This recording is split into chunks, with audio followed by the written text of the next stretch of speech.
Hello, I'm Rico Caviglia, and this is your Ageless Body Self-Care Guide, Operations Manual for your body and for your mind. And the title of this session is all about breast health. And I just forgot to ask our guest, we had the perfect guest, and she goes by Dr. V, but I forgot to ask her how to pronounce her name. So I'll just give it a shot and then she can say what it is. So it's Dr. Veronica Desaulniers. Close. Veronique Desaulniers. Yeah, so I knew I didn't have it right. Close. Okay, so Dr. V, tell us your name again. Veronique There. Desaulniers. Well, okay, I get very good. And she really is our perfect expert today and teacher today because she's better known as Dr. V, and she's the founder of Breast Cancer Conqueror in the 7 Essential System and co-founder of My Breast Friend. Her signature process has empowered thousands of women in over 48 countries around the world, and her mission is to change lives one breast at a time. Dr. V has personally conquered breast cancer twice, which gives her an empathetic perspective to understand other women facing a healing journey. And her signature book, Heal Breast Cancer Naturally, is a #1 Amazon bestseller in 10 categories and in 5 countries. So Dr. V, welcome and thanks so much for being here. Thanks for having me and sharing my message of hope, Rico. I appreciate it. Yeah, absolutely. It's something we really need out there. So I guess my first question is really, why is breast health, it's such an issue, why are so many people having a problem with this? Well, several reasons. We live in a very toxic environment, and especially when it comes to breast cancer, there are so many toxins that can mimic and stimulate excessive estrogen production in the body. So pesticides, herbicides, things that you put on your skin, phthalates from, dryer sheets, all those things, heavy metals, things in your mouth that have nickel or aluminum or mercury in them. Those are also known as xenoestrogens or metalloestrogens. And those are things that can really disrupt your hormones and drive that excessive estrogen. So that's one of the factors. The other factor is the stress factor. Essential number 4 of my 7 essentials system deals with healing the emotional wounds and really learning to calm down your fight or flight mode, because let's face it, we can be in that fight or flight mode with the pedal to the metal all day long unless we become aware of that. And when we are in that fight or flight mode, it can literally turn on some cancer causing genes and turn off some health promoting genes. So those would be the key factors, and then add that to nutrition and all the junk that people are eating, excessive sugars, processed foods. It's just creating the perfect storm for cancer to show up. Yeah, well, that's so good because we're addressing all those issues in this project. Also, talk about. I've heard studies. I've read about studies that say that there's also a mental emotional component that a lot of women that do contract breast cancer, they had the thing of the feeling of always taking care of other people and not being taken care of themselves, and not really being able to really live their purpose and be who they really want to be because they're so busy taking care of other people. What do you think about that? Oh, so true. As a matter of fact, Dr. Douglas Brody, who's a medical doctor who worked with cancer patients for decades, he saw that there was a theme with the personalities of cancer patients. And, there was always that put other people first and make other people happy first, putting themselves second, being in toxic relationships, not being able to handle their stress in a positive way. So there's definitely some emotional themes. When it comes to breast cancer specifically, you hit the nail on the head as far as nurturing, and over giving of yourself, because we know that the breasts represent that nurturing and that love. And according to Eastern medicine, the right breast is going to be related more to male dominating issues, versus the left breast is the mothering side. So if you've had issues, whichever side your breast cancer is, kind of look at your relationships in your life and see if there's a correlation there. Yeah. Well, one good thing, I think you'll probably agree. I think we are moving in the right direction. You know, I think there's a whole big energy shift on this planet these days, and we're moving in the right direction. And we need more women in powerful positions and women asserting themselves. But still, we still need the women's nurturing, but we also need them to be able to really express themselves fully and be more in charge. And I'm all for women power, absolutely. And that was really a big takeaway for me during my second healing journey. You know, I was the breast cancer conqueror. I'd been in that business for 5 years, and I was literally working from sun up to sundown, and just wanted to support as many women as I could. Yeah. However, I realized that I had to set boundaries as I was in my healing journey. I really had to look at my life and say, okay, what's out of balance here? And that was really, really key for me to accept the fact that I'm worthy of love, that it's okay for me to self-nurture, it's okay for me to shut down the computer and not work as much as I was. And I really, shifted things in my business and shifted things in my personal life. And my key motto was, I refuse to be stressed. And so if I feel stress building up, then I just learned to pull away. I go for a run, read a good book, do some tapping, meditation, whatever it takes to really calm down that stress. Yeah, so good. That is so good. And again, I want to thank you for your great work, your contribution. And just with all the people that we have in this project, it's over almost going to be 75. And I think over half of them are women, more women. And again, I just discovered so many women that are just doing amazing things and being out there real powerful, but also understanding, too, that they need to take care of themselves. So that's so good. That's just a perfect message that we need to say. So let me ask you a couple of questions. I've heard a lot of things, negative things about doing mammograms, and then also I've heard that thermography can be a better way to go. What do you think about that? Well, I'm not going to tell anybody not to get a mammogram. However, when you look at the studies, so for example, there was a Canadian study that lasted for 25 years. It was done on 90,000 women, and they found that mammography did not decrease breast cancer mortality rate, not even by 1%.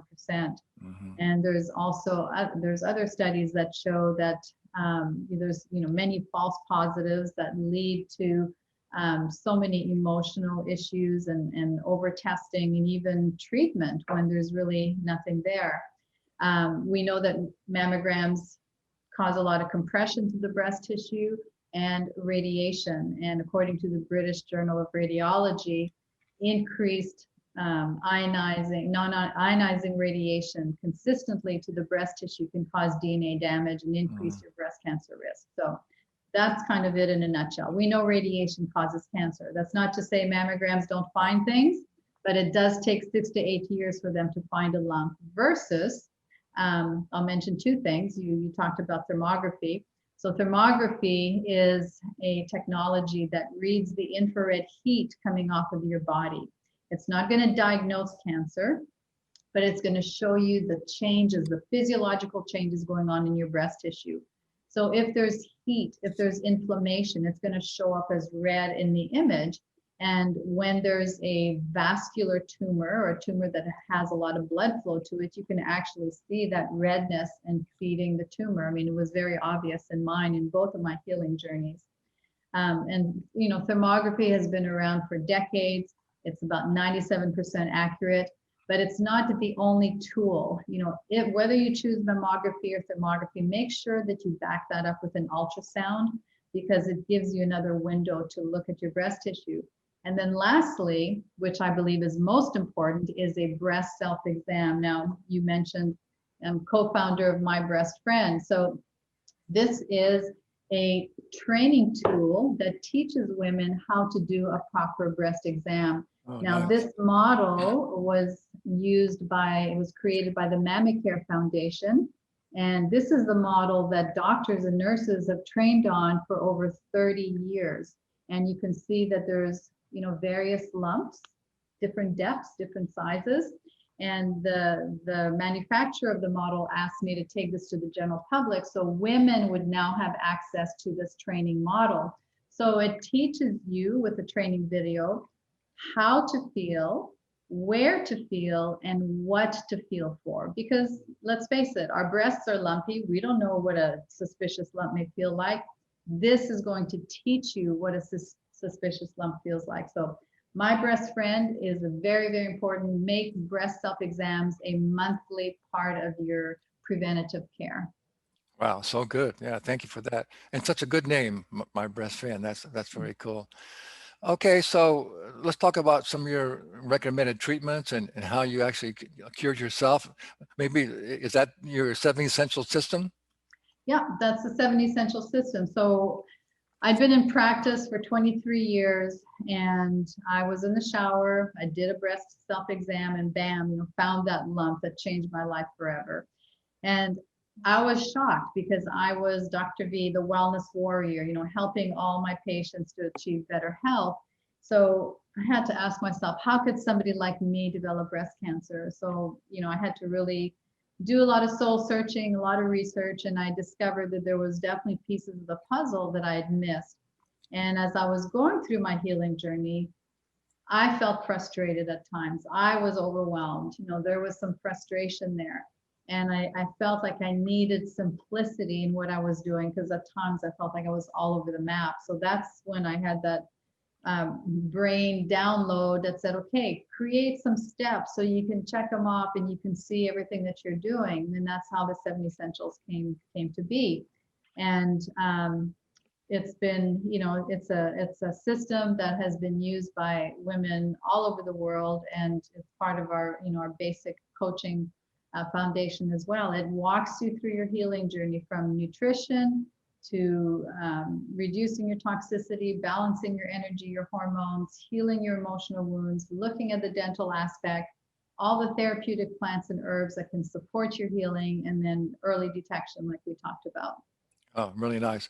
Well, can you take up just a few minutes and just kind of give us, briefly a description of some of those? So what would you say the main, maybe 3 or 5 or maybe 7 things that women right now should really start to do to not only to avoid breast cancer, but just to take the best possible care of their breasts? What would you say that you'd really recommend that people start doing right away? So the first thing would be making sure your vitamin D levels are optimal. And when they're optimal, I mean between 80 and 100. Most women that we work with, their vitamin D levels are in their teens or in their 20s. And this is after they've been to an oncologist, and the oncologist doesn't even tell them to take vitamin D. Reducing, taking vitamin D optimally can reduce your breast cancer risk by 83%. I mean, Wow. just that in itself, that's huge. And of course, it's going to improve your odds of survival. Iodine is another key supplement, not just for the breast tissue, but also for your thyroid. We know there's a direct connection between thyroid health and breast health. So again, don't guess, but find out what your iodine levels. There's a simple 24-hour iodine loading urine test that you can do to find out how deficient you are, and then you know how much to supplement. And a lot of times when women get this test done, I recommend that they get the halides tested. So things like chloride, fluoride, and bromide, because those 3 things will compete with iodine and literally kick iodine out of your body. So very, very important. And bromide, for example. Oh, I was just going to say, I just want to remind our viewers that you don't have to really take notes on this.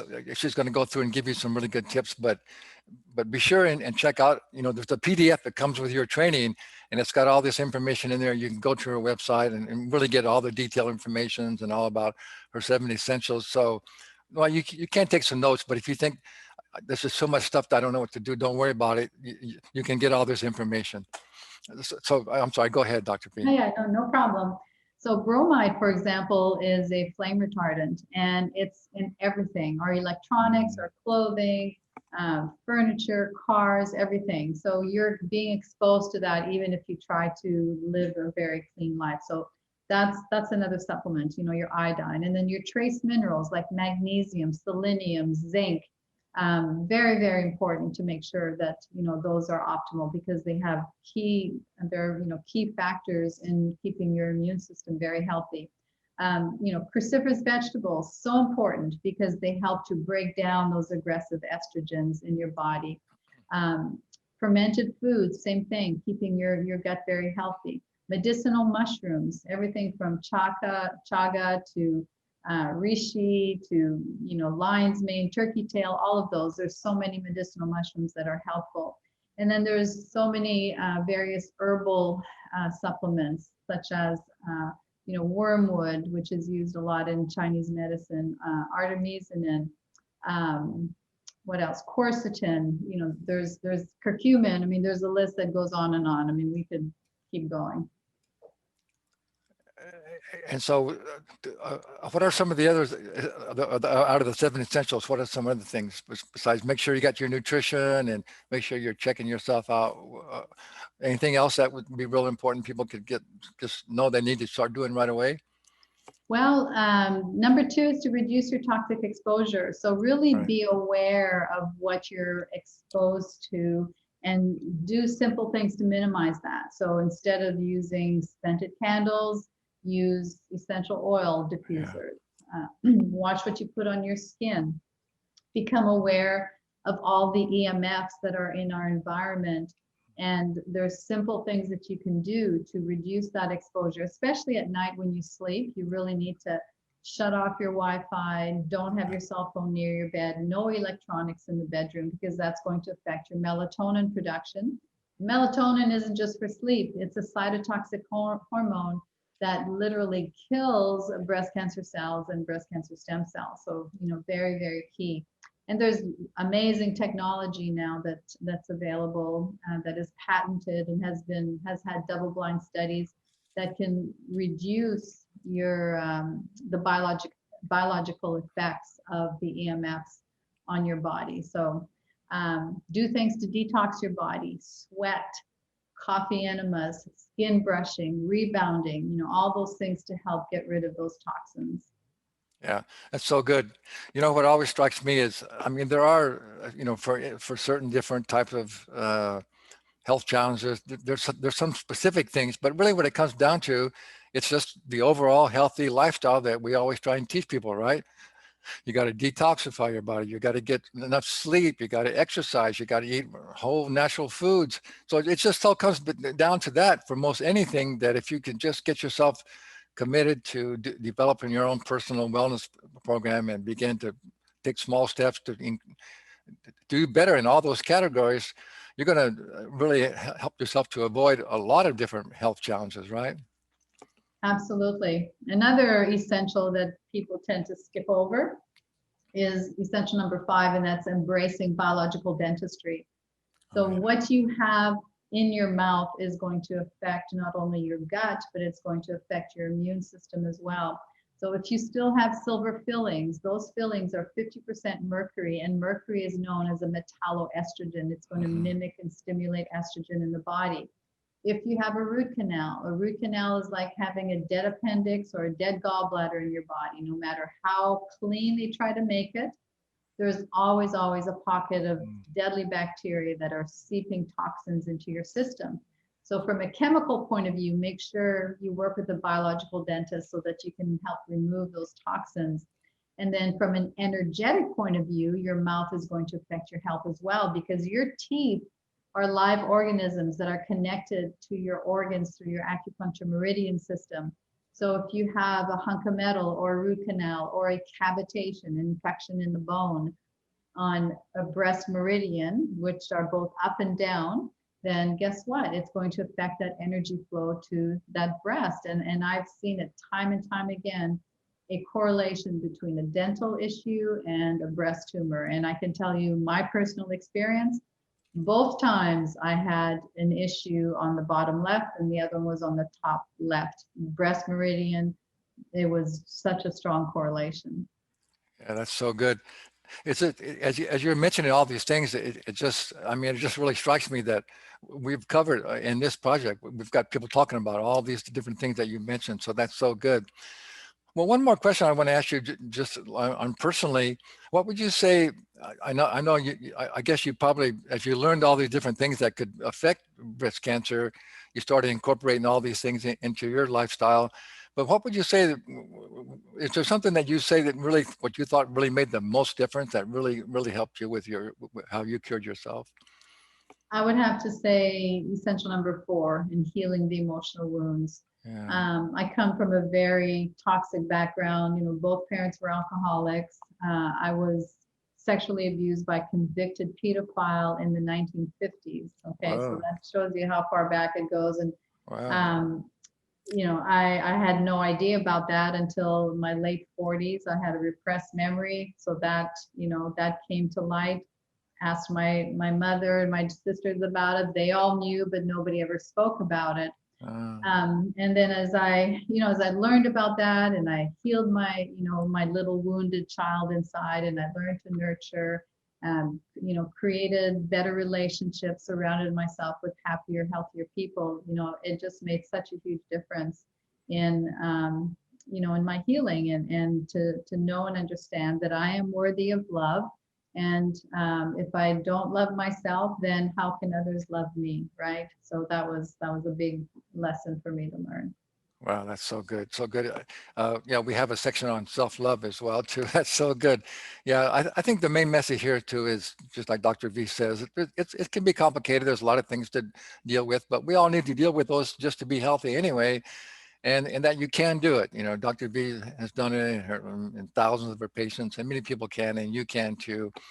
So, okay, the last question now, this is the hardest one of all. I always ask all the experts is, you know, I always like to say that knowledge without action is useless, right? So we're giving you some really great knowledge and information that you can trust that this is the right stuff that, you know, really make a difference in your life.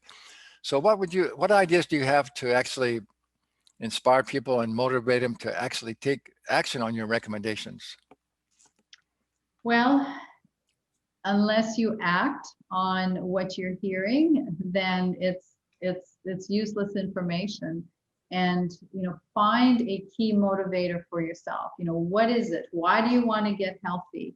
Do you want to be a victim, or do you want to be a victor, right? You have a choice. And you know, if you're just being diagnosed right now, and you know, if all this is new to you, just really take the time to process the information. You're not going to die tomorrow from a breast tumor. It's not like a heart attack. So you have the time to really, you know, look at your options and to make, you know, decisions, and to really take responsibility for yourself, because no one's going to take better care of you than you. The doctors won't, the nurses won't, the coaches won't. So just be, you know, have a big why, find your purpose again, and really get excited about moving forward, and creating that vibrant health. Because if you do the work, you will find yourself on the other side, a much happier and healthier you. Yeah, thank you so much for that. That was so good. And I just want to add, you know, one of my favorite things of all is that life is not happening to you, it actually happens for you. So no matter what we have to challenges we have, which we all have, and no matter how bad it seems, it actually there's a reason for it. And as you, just as you said, Dr. V, when you move yourself, we take responsibility and move through it, you're going to move to a much better place and a higher place, and then you'll be glad that there's a reason that it happened to you, and it's for your own good. So I think that's a really good message for us all to realize in every aspect of our life. Yeah, So you can look at it, it's a blessing, as a blessing and a gift, right? There's always a blessing behind it. thank you so much. That was so good. So that's it. I think I'll just end with this one. Say it's, you know, we know you can do it. So you just Nike's big saying of all time, just do it. You can do it. Just step up and take responsibility, and you can definitely change your life. Thanks, Dr. Beeth. That was so good. Thank you so much. Thanks for sharing and having me on your show, Rico. Thank you.